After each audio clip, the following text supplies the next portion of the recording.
welcome along to the On the Whistle podcast. I'm your host, Zayn, Nabbi. Joining me, fresh out of the Hugo Bruce Bafana Bafana press conference, and he was at the Calabash last night watching in front of a full capacity, intense vibe. Pity it was a 0-0 duck between Chiefs and Sundowns. As Lorenz Köhler, the man who never sleeps, and in between all of that, his beloved Manchester United. Did what Man United do best. They got knocked out of a cup competition by Grimsby. No, was it Grimsby? Is that right? Fourth tier Grimsby. We don't normally start on the Premier League, Lorenz, but are you keeping the faith with Amarim? Is this his issues? Like honestly, we were sitting at the Calabash during the game, and like, there's only one thing that could shock you enough for people to be talking about it at the capacity Chiefs. And I was like, guys, Manchester United is losing 2-0 to Grimsby Town, and Onana is sitting with a mistake that led to a goal. It was unbelievable. I only saw the full time results and the stuff way later on. We got back home at like 1 a.m. Because obviously traffic was crazy, and Of course, yeah, so when getting in and out of you that get stadium in Soweto, it's the roads are very congested. yeah, so I mean, you get home 1 a.m. and you see that United has been knocked out on penalties by Grimsby after a 2-2 draw, and you just look at it and you think, look at the lineup, and you're like, how did this happen? But anyway, when it rains, it pours. It does. It does. Well, listen, let's get to the big news. You were in the Bafana Bafana press conference. They have two Yeah. upcoming games in September. They're playing against Lesotho in Nigeria in crucial World Cup qualifiers. Before we start to talk about points deductions or no points deductions, let's talk about the squad. What was your key takeaway and headline from it, Lauren? Let's start there. I think Bokazi being now as a regular, because we were all shocked, like, oh, this guy's not in the preliminary squad for the under 20 World Cup. And we're like, what's happening? So it's clearly now he's captaining Orlando Pirates. He's in the Bafana squad proper, and Hugo is talking him up like, I've never seen anything like this in the 4 years I've been here. He's left-footed. His nickname is TLB. You know what a TLB tractor is? It's so stocky. Yeah, he's a monster. He's a Listen, it's monster. a beautiful, beautiful piece of machinery if you're in Yeah. agricultural farming. Maybe some of your friends who boarded the flight to America, they're familiar with those Afrikaners like you, Lawrence. Yeah, no. Let's not go there. But just it's a very apt nickname for it's a 19-year-old. He's just a monster, honestly. So Sure, that was one of the key takeaways, that Mbokazi is now seen as a regular in Bafana. of course. He's broken in proper, and yeah, Bruce has super high hopes for him that he moves abroad, because there's more to his game than just strength and the fact that he's a teenager. It's just like the way that he brings the ball out of defense, the pace at which he plays the game, everything is up until this point has been near perfect since his first 6 months in professional football after coming from the reserve team. And this is a kid that was playing in rural KZN not too long ago. So I just hope that it serves as a very big motivation for kids out there that are not in proper academies, that your life could change like this. So that's one Yeah. takeaway. Mduduzi Shabalala is in the squad proper, under Brewers. He comes in because of obviously Temba's his injury. Another interesting call, because it's very hotly debated that everybody knows he's as talented, one of the most talented youngsters in the country, but perhaps his goal and assists and his influence on Chiefs is not where it should be. Like like your Mofokeng has been over the past couple of seasons. So he's another takeaway. Kabini, left back from Molde, is in as well. Yeah. If I can politely come in, is this not an apt time for somebody like Hugo Bruce to be bringing in some of these younger players to test them out against Lesotho and Nigeria? He can balance how he picks his team. We've also got a lens on 2026 coming up. I mean, It's World Cup qualifiers, mate. Testing. Sure, and I'm not trying to pretend we don't take him seriously, but you could imagine South Africa and the Free State has the beating of Lesotho, okay? However, Nigeria are a totally different beast. I get that, and they should Yeah. be. But is Yeah. this not an apt time for him to get a closer look at these youngsters? Look, I mean, he kind of, he has his pool of players, right? He's got his pool of players, somewhere in the Kwasafa, somewhere in the Chan, somewhere under 20. So this is these players that you constantly looking at. There's not a gung ho like, oh, this one's doing well. There's players in the pool. So the guy who was playing there instead of Tembazwane would be Patrick Maswangani. He's in the team from Pirates. And then Kwaiba was the other number 10. But Kwaiba is not playing at Pirates since he's moved from Chippa. So then you go to the next guy, who's Mduduzi Shabalala. Chiefs have got a great start to the season. Look, Shabalala hasn't been outstanding, but he's been part of a good Chiefs team. So he, that kind of the logic behind his selection process. You have Nkota, because Percy Tau is in Vietnam now. He hasn't played in forever. You've got Sibele Bele, who's in top form. He can play right back, right wing. He scored 3 goals in his past 3 games for Pirates since he's moved from TS Galaxy. Foster and Reina is quite obvious. So there is a bit of cohesion there, but I like the fact that there's a lot of young players in the team there now. Like Ndamane is 21, Mbokazi is 19, Imi Ocon is 21. He's just moved over to Hanover in Germany. And there's obviously, it's a very interesting time to be in the Bafana proper. He was a part of the Kosafa squad as well, but everybody knows that he's got a Nigerian heritage. And here now he gets into the Bafana's proper. He's a real prospect. He's a monster as well. Quite tall, aggressive, pace. He's played every game for Hanover and they're leading the Mhm. Bundesliga too now. So there's a lot of excitement around a player like him as well. The midfield, solid. Mokoena, Obas, somebody you trust. He's not a regular at Sundowns, but he's going for physicality and athleticism as he always does.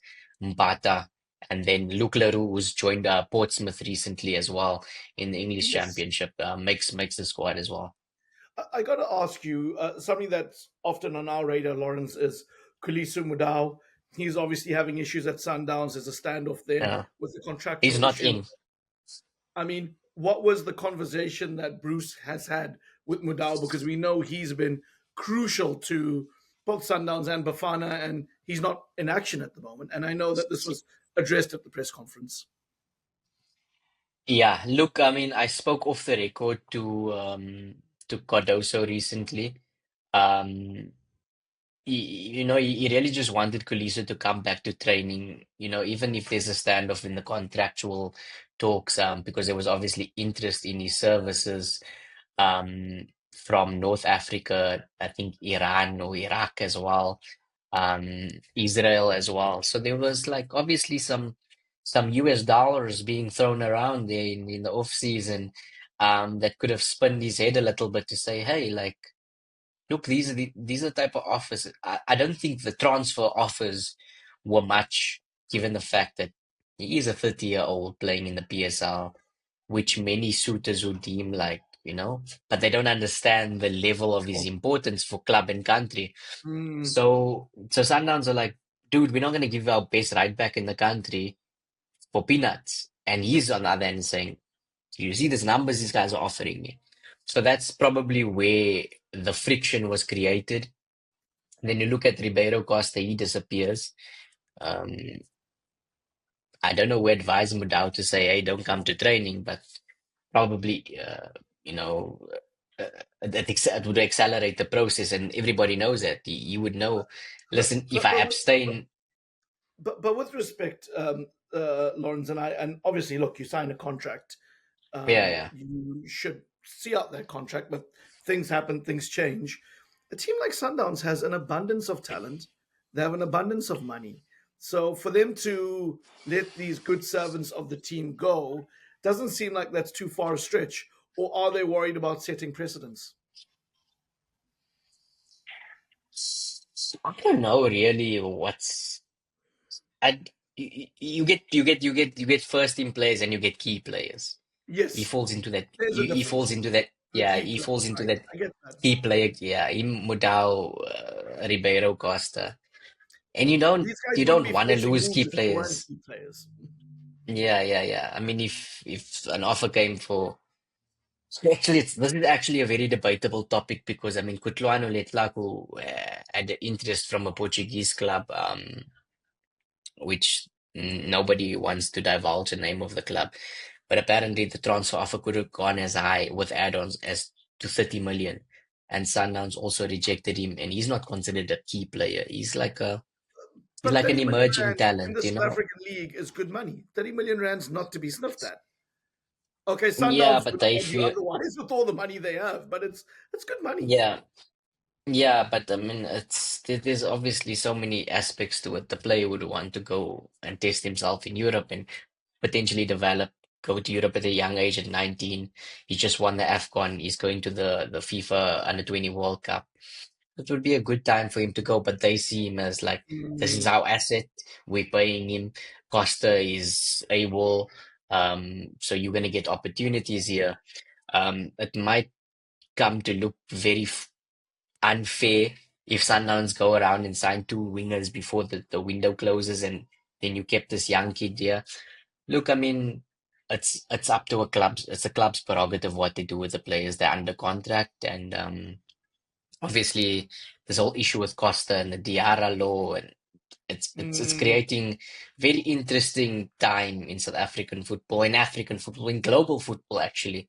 So everybody's waiting with bated breath to see what happens here because if this goes favorably to Costa, I know we're deviating here, but it's obviously of important to course. mention this is going to be the wild wild west, and the way football moves into the future will never be the same. There'll be a lot of power in agents and players' hands, which I don't know whether it's a good thing or a bad thing. But yeah, let's not deviate. Modau, key Yes. player. Cardoso asked him to come back to training. Pruis even got involved. He phoned Cardoso. He said, "Listen, what's the situation? How can I help this process?" Cardoso told him, "Hey, this dude hasn't been training." He still named him in his preliminary squad, and then he had a meeting with Modau, and he said, "Dude, understand your side of the thing, but you're a professional footballer. You need to be training. You can abstain from you can say, listen, I don't want to play football until this is sorted out, but you have to go to training." And then in this week he started training again, and obviously he wasn't ready physically to play against Chiefs, but it looks like he could be integrated very soon. And hopefully the contract situation is also sorted out because he's been a top player for club and country, and he obviously deserves whatever he's looking for at this point.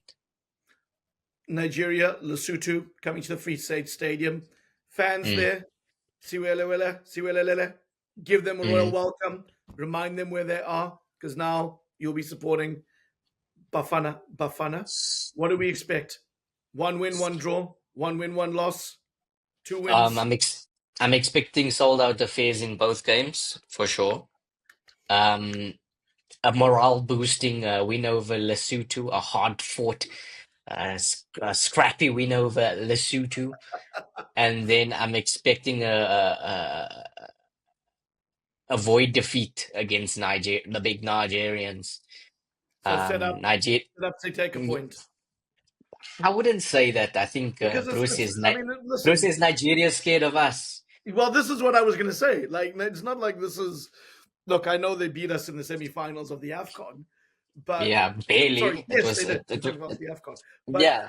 I'm not I'm not overly intimidated by this team. I mean, look, I'm sure Osimhen will be there and be dangerous. Lookman. Lookman, but Mm. I don't know, man. I think at home, a point we could do that on a bad day. Yeah, I think there's a lot of obviously like in football, whether it's club or country, there's a lot to do with momentum, morale, and things like that. You know what I mean? And I just feel that there's a lot of scrutiny under the Super Eagles. The coach's future is very uncertain. Mm, The form going into this game is been sketchy as well. So look, I mean, South Africa in contrast is flying. By the recent results under Bruce, and they would just want to get the job done. Bruce is something very interesting. This could be the first and the last World Cup for these group of players, whether you are 19-year-old or whether you are 35-year-old, because he feels that he's a legend in Belgian football and he only played one World Cup in his career. you know. So he's not saying South Africa will never qualify for the World Cup, but he's Mm, saying that the motivation for the you can taste it. You as this group of players, you can taste the World Cup right now, so don't let it slip. And I think that would be the 100%. message. That would be the message because, like I said, I emphasize he's not saying we'll never qualify for the World Cup, No. but he's just emphasizing how difficult it is, even from an African perspective, how difficult it is. If you see the mighty Super Eagles with Lukman and Osimhen, some of the greatest footballers in recent times are Mm. struggling to put into context that this isn't easy. No, I hear that. And look, the circumstances when he played to what we have now, 48 teams, is very different. Mm, But your yeah. point is hits home when you remind people of the superstars that are in the Super Eagles that might Mm. not be in North America and Central America in 2026. You will be there. I'm not sure if you'll be there with blonde hair or not, but I know you will be Inshallah. there. so Hopefully, yeah. so Lawrence, I mean, we don't have to get too much in the weeds here, but for those people wondering out there about the points deductions, the case that's been lodged against South Africa, there's obviously vested interest between the South Africans who don't want the points deductions. Then you have Rwanda, and of course you have the Super Eagles. I mean, when are we going to And see the mighty Lesotho. Sorry, say Let, again. and the mighty Lesotho. Let's bring up a table here quickly. Of Let's course, bring I'm up a going to table. share. So Let's say the mighty Lesotho get 3 points. They will be yes. up to 9 points. They'll be up to 9 points and second in the group. South Africa will be on 10 points. Imagine if Lesotho made a World Cup.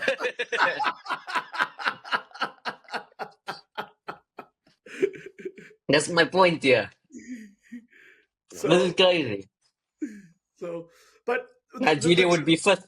Nigeria would be fifth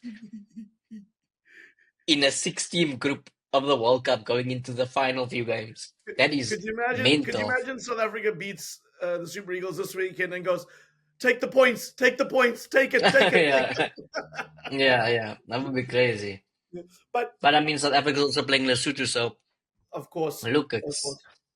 Look, I we're no just think closer both to are getting a much wins. resolution on this, right? Like we're still waiting to see what comes down the pipe. Look, I mean, even the head coach of the national team doesn't know what's going on. So, for me to be able to give you a, a critical, factual answer to what is happening, dude, I don't know. I'm not even gonna try and sugarcoat it. We don't know. But No, I think we've all accepted that it's inevitable that this -3 points will come. Like it has to, surely, you know. There's precedent set for this. wow, Lesotho, the big benefactors there. Lawrence, let's transition into the PSL. It's obviously Africa's standout league, definitely the top one in sub-Saharan Africa. I would argue even in the north and all over the continent. Some really interesting games last night. Let's start at the top of the table, and the top of the table is much to the surprise of most people, Lawrence. It's Sekhukhune, and they were playing the mighty Amazulu, a team from KwaZulu Natal. And there was a draw. It was a 1-1 draw. But the biggest talker, Lawrence, out of this game was some of the controversy that surrounded Sekhukhune star player Tabang Monare, who had to leave the pitch because he was wearing an Isipandla, if I might be pronouncing that incorrectly, but it's a Mm. bracelet with strong cultural and significance in Zulu culture. If you grow up in KZN or around South Africa like me, you see it looks like a piece of buckskin on somebody's Mm. wrist. But this is significant because I've never seen this actually stop a game and resulted in a player leaving the pitch. I mean, maybe you want to color in some of the blanks here for people who are listening. Yeah, I mean, the game was at the same time as the Chiefs Sundowns game. But I was alerted to this issue because one of my colleagues that's worked for us, she was saying, this ref is trying to ruin this game. Monare's been off the pitch for like 10 minutes and we don't understand why he's not being let. And then later on, she's like, it seems like he has a bracelet on and under his bandage and he doesn't want to remove it for some reason, whatever. And then Amazulu end up scoring while he's off the pitch. So he was off the pitch from the 6th minute till the 20th minute. Amazulu scores a goal in the 17th minute through Ando Ngwenya, the new signing from Zimbabwe. So rightfully, Sekhukhune are raging because this guy is refusing to cut it off for obvious reasons, for religious beliefs that everybody Mm, knows you cannot cut this thing off.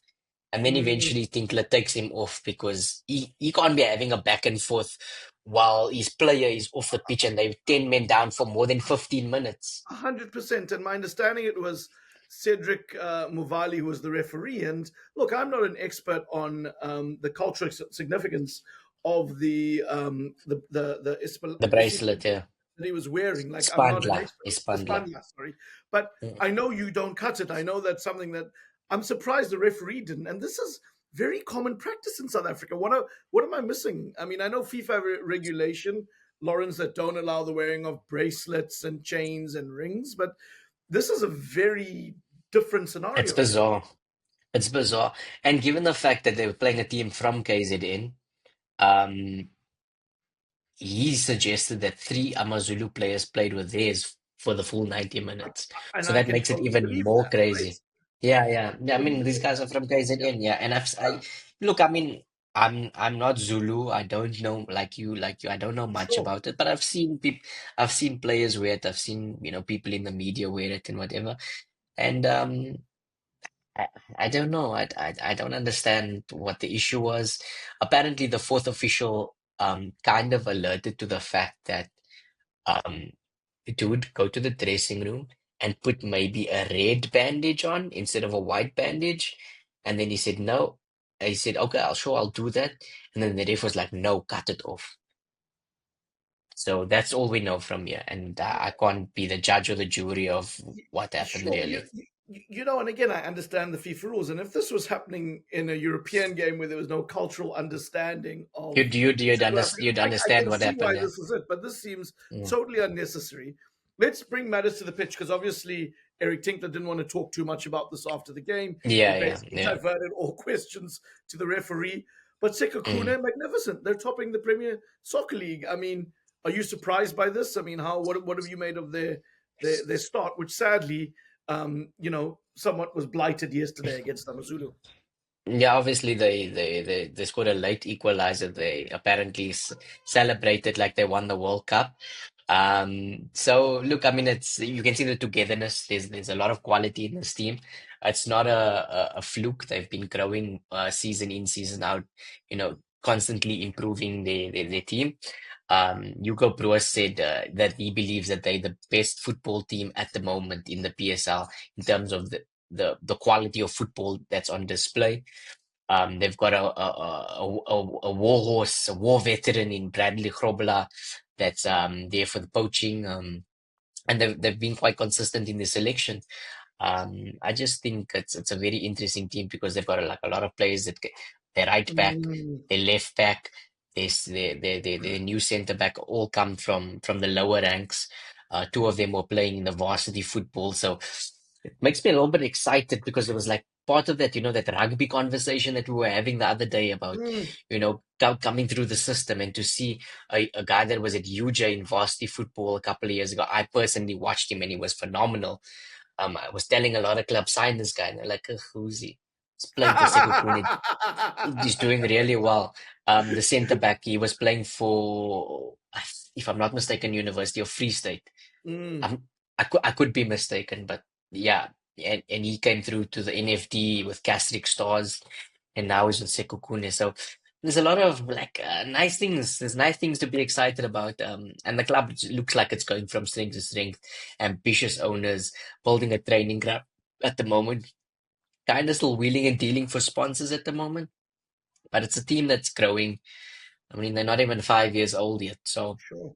long may it continue because we need strong opposition in the PSL. Absolutely. We've lost the Wits, we've lost the SuperSport, we've lost Cape Town City to relegation, we've lost Ajax Cape Town, we lost some really strong teams, and Sekhukhune were in CAF last season, so perhaps a little bit of that experience in their squad is improving their competitiveness and the ability to see and grind out results and be just just be a competitive team in the Yes. PSL in general. Yes.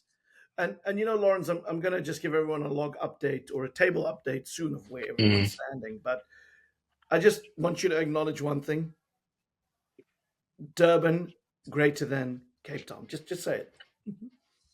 Yeah, a couple of my mates, albeit they are from Durban, have been asking me what's the odds on the mighty Durban City winning the title this season.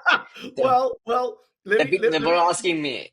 By the way, you're not answering my question, but I'm going to demonstrate something on the league table. Amazulu, Durban, sixth place. Golden Arrows, Durban, fifth place. Durban City in African qualification right now in fourth place. Then we have Another. Sundowns from Pretoria, Chiefs from Joburg, and Sekhukhune from Limpopo, if I'm correct. So in the top six, we have three Durban teams. Yeah, they'll all be outside of the top 8 at the end of the season, for sure. Now, Can't even let us have a I'm moment here. Can't even let us have a moment. now look, Golden Arrows have notoriously been strong starters to the season, and it is, Yeah. but look, Kevin Hunt, one, less expectation, two, the Durban team is City. looking, yeah, it's looking nice. Farouk is not a novice in Mm, this game, you know what I mean? So look, I mean, there's a lot of know-how. They're unbeaten, one of only 4 teams that are unbeaten. So it's been a good start for them. Obviously, they just need to find a goal scorer now, and that yes. could be a serious problem. Whether it's now, or whether it's in the future. We know when Gavin took over SuperSport, it kind of started like this. At Fitz, it Yep. kind of started like Yes. this. So let's see what happens. You know, a lot of people And have written Gavin off completely, saying that well, you and football I has know. left him. Well, Gavin's got a chip on his shoulder, right? And he's going to go Yeah. out. And I mean this in somebody who can channel it the right way, right? He has a chip Mm, on his shoulder, and he's going to go out and say, "I'm going to show you. I'm going to show you. for You have sure. more money. You have more Otherwise, he would talent. have You are retired. working 100%. You got more. Mm, We'll take you. We'll take you. We'll take you. You know what I yeah. mean? Yeah, So for that. sure. So again. So Look, this might be. Yeah. Go on, Lawrence. I mean, the squad isn't like amazing, but No, it's decent. it could be a group of misfits. Like, I'm not saying they're gonna win the title, but it could be a group of misfits like Leicester City, where you looked at the team. Oh, Danny Simpson, Manchester United academy graduate, uh, Where's Morgan? Wes Morgan, Robert Huth, the outcast Casper from Chelsea, Schmeichel. Kasper Schmeichel, But outcast then from you had City. Vardy, and then you had the Yeah, amazing Algerian up front, right? Who yeah, was the star of the yeah. show. Riyad Mahrez signed for 500,000 Yeah. pounds And I from mean, from Le look, Havre. the thing is, the way the story would get told in the United Kingdom is with Jamie Vardy and his goals. But come on, this was the team of our Algerian friend, and of course, the man in the N'Golo midfield Kante. who never stopped running. And between Mm. those two, and again, I'm not taking Vardy out of this; he was Yeah, impressive. yeah, yeah, But yeah. I think those were the two stars, and subsequently at Chelsea and at City, you saw the value. For sure, for sure. I You mean, know, look, I mean, it would have been interesting to see how Jamie's career would have unfolded as well. Had if he went to he Arsenal had, or something like that, right? oh yeah, yeah, But he yeah. never did. But Why do you think he never did? yeah, He knows what would have happened. yeah. Come on, He he wouldn't have knows. been he wouldn't have been a legend at Arsenal, and he wouldn't have been a legend at Leicester either. But I True. mean, I don't think there's many what ifs about his No, career. no, no, Like, no. The career is he's a successful. legend. Yeah. He's an No. EPL legend fully. Yeah. I But agree. yeah, we're deviating here. Durban City. Hope Yes. it continues. Because it will be a refreshing to see a team from KZN genuinely up there with the big boys. Yeah. Because Amazulu under I was Benny had the run a couple of seasons ago. yeah, arrows under Mangoba Yeah. also. They're exciting. I'm not gonna lie, they're exciting. They That's my found a boys. lot of yeah, they found a lot of like unknown players. If you look at the team, you're like, who are these guys? But I think he reckons by the end of the season they'll be household names, many of these guys. Uh, And I tend to I agree with believe him him. because he He's can done spot that talent. Like, multiple yeah, times. yeah. So let's transition to where you were last night because obviously we're fast running out of time, and this is the headline is packed house at the Calabash, which is amazing for a Wednesday game, Lawrence. Mm. Obviously, Sundowns and Chiefs into the action. Let's start off with your takeaways and your assessment from the game from anyone who would have missed it. I mean, did it surprise you that it ended goalless? Not really. I said from the get-go, I think this is a draw written all over it. I was expecting a 1-1 draw though. Um, but yeah, Chiefs 4 games, 4 clean sheets. That's a plus. I think they've only scored 4 goals, so that's obviously a clear indication of where they need to improve. Sundowns have scored 5 goals, but they've conceded one. So there's only 2 points difference behind them. But it's a crazy narrative because obviously Chiefs come from 10th or ninth place last season. Sundowns were the champions. Both teams are still unbeaten this season. I mean, Sundowns have not lost a single game this season, but Mm, they are perceived as a team in turmoil, where Chiefs are perceived as the team that is like back, we back. So yeah, it's all about perception and agenda and framing and all the media tricks for clicks and money and headlines and selling papers and making views and whatever. Let's be honest with it. of course. But my takeaways are from the game. Chiefs are much better defensively. The organizational skills is crazy, like improvement. The ability to not make mistakes has improved. Moniane come from Pirates on a free transfer. Marco comes from Pirates on the free transfer. Have added a lot of street smart like footballers who don't make mistakes, who are good 1v1. They played like Widad against Sundowns. They won all the duels. They were aggressive. They were in the Sundowns face. They played with a high line. They pressed like crazy animals. Honestly, they played animals. Sundowns were making so many mistakes in their build up, and we were like, huh?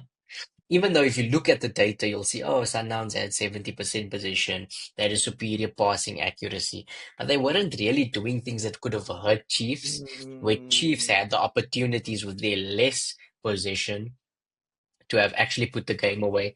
And Coach Nabbi said after the thing, like, no disrespect to Sundowns, but we missed out on 3 points here today. So that gives you a very clear framework of how the game could have gone. But at the same time, if Sundowns were just a little bit more composed, they probably could have won that game. But there's a lot of noise around the club right now. I don't think they're in turmoil as how many would say. And I think it could be potentially it could be sorted out, 2-3 weeks. Sign a well, couple of players, boom. well, well, we know Sundowns get on these runs and they rack up the points and they, Mhm. what is it? They've won 9 of the last 10. Is that the stat? I I forget. They've think won eight. I think eight on the trot. Yeah. eight on the trot, 9 of the last 10. It Yeah, was the yeah, yeah. Blitz that sort of, I think, stopped that. But they'll get going, and I can understand people framing it as Chiefs on the rise. What's happening with Yeah, Sundowns? I get yeah. that. My question to you is, I mean, after the game, Miguel Cardoso, I don't know what his entire press conference was like, but what filled my page was his question that maybe you're best to, explain, but he didn't take kindly to a journalist who mentioned the word joke in his question to him, or he said, don't joke, don't make a joke. What was that Yeah, all yeah, about? now the journalist, like, okay, in typical press conference, the manager comes out, the gaffer, he shares his thoughts of how he saw the game, and then obviously, the media gets an opportunity to ask, right? And we all know there's a certain level of etiquette when it comes to this, right? A little bit of foreplay, a little bit of you're dancing. You don't just, you know. Mate, he goes in for the kill first question and he asks him, is this point a point that saves your job? Like saves your job and this dude was just like, I'm not having this. Like in his mind, he's like, I'm the coach of the season. I just came from the Club World Cup. I won the league. I am unbeaten. So look, we the fans on social media are saying, ah, this guy must go. Section of the supporters saying, ah, this guy must go.